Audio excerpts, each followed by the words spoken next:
Next up, we have the Arizona Cardinals at 8-9. I don't know what to make of this team, Albert, and I'm very This very is curious. a funky one because I think the defense goes this way. I think because I mean, if Walter Nolan is Walter Nolan, I think that this defense starts taking off. And if Jonathan Gannon and Calais Campbell can get him to play the way that he's capable of playing, okay, to the moon. Everything else about it, I don't know. This offense was mediocre at points last year.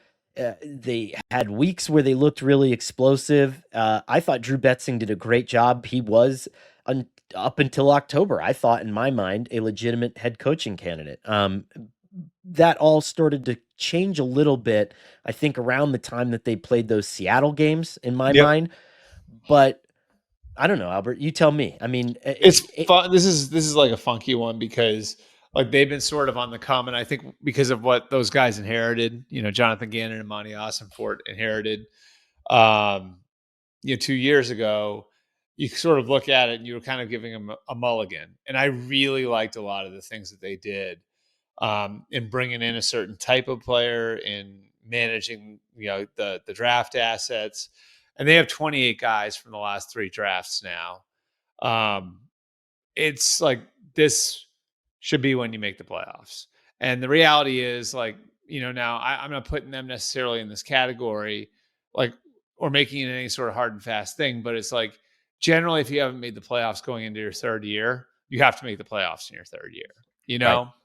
And so are they there yet? I would expect that Michael Bidwell is going to be patient with these guys, and won't just, have like a strict, like 10 wins or else or anything like that.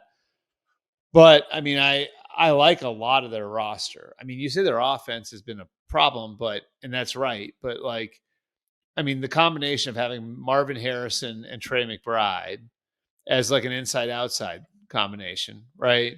And then like a tackle tandem of Paris Johnson and Jonah Williams to anchor your front.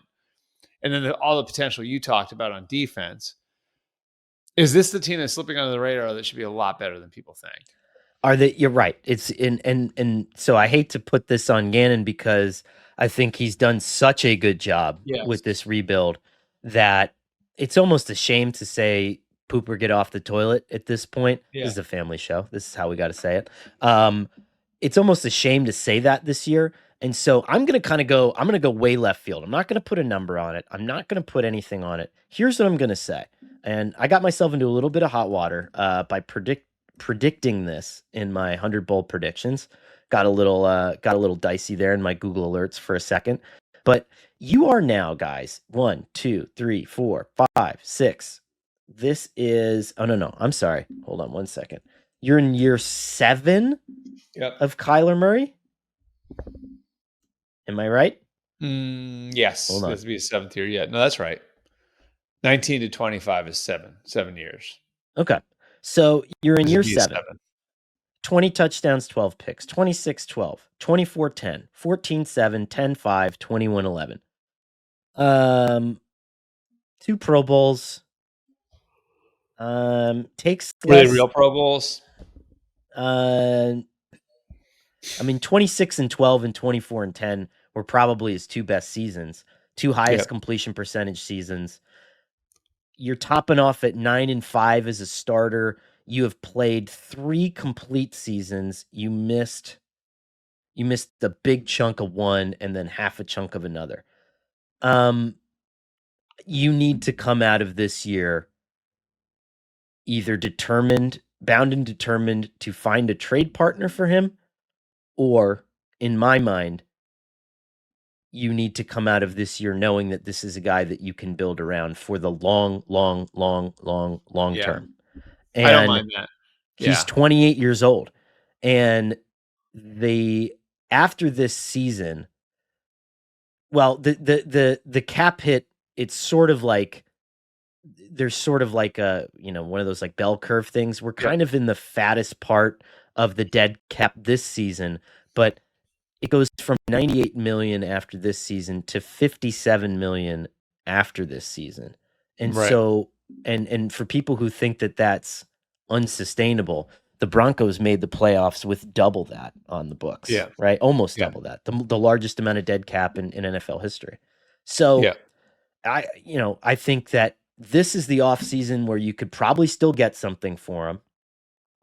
There's probably a team out there that's desperate enough to get it.